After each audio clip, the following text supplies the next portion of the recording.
అన్నం పరబ్రహ్మ స్వరూపం. వడ్ల సూర్యనారాయణ ఆచారి. అన్నం పరబ్రహ్మ స్వరూపమని విశ్వబ్రాహ్మణ సంఘం అధ్యక్షులు వడ్ల సూర్యనారాయణ ఆచారి అన్నారు. నంద్యాల జిల్లా బనగానపల్లి మండలంలోని పవిత్ర క్షేత్రం యాగంటి శ్రీ ఉమామహేశ్వర స్వామి దేవస్థానం సమీపంలో ప్రతి సంవత్సరం కార్తీక మాసం సందర్భంగా భక్తుల కోసం విశ్వబ్రాహ్మణ సంఘం ఆధ్వర్యంలో అన్నదాన కార్యక్రమం జరుగుతోంది. ఆచారి మాట్లాడుతూ, అన్నం ఇవ్వటం అంటే ప్రాణం ఇవ్వటమే. ఆకలితో ఉన్నవారికి ఆహారం పెట్టడం అన్ని దానాల కంటే గొప్పది. ఇది పూర్వీకులను సంతోషపెట్టి మోక్షం పొందే మార్గం. ఈ కార్యక్రమంలో మధుసూదనాచారి, లక్ష్మీదేవి తదితరులు పాల్గొన్నారు. భక్తులు పెద్ద ఎత్తున పాల్గొని సేవా కార్యక్రమాన్ని విజయవంతం చేశారు.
అంటే వర్షం కారణం వల్ల సార్ ఇది అంటే ఓం నమో విశ్వకర్మనే నమః.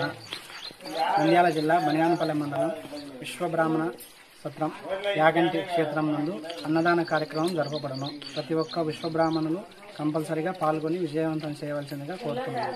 ఈ కార్తీక మాసంలో కంటిన్యూగా విశ్వబ్రాహ్మణులకు అన్నదానము సకల కులాలకు అద్భుతంగా అన్నదాన కార్యక్రమం జరుగును. ప్రతి సంవత్సరం లాగా కంటిన్యూగా జరుపుతున్నాము. ఓం నమో విశ్వకర్మనే నమః.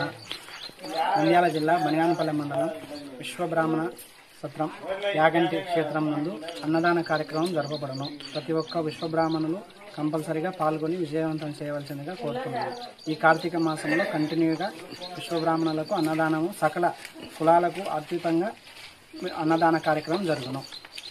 ప్రతి సంవత్సరం లాగా కంటిన్యూగా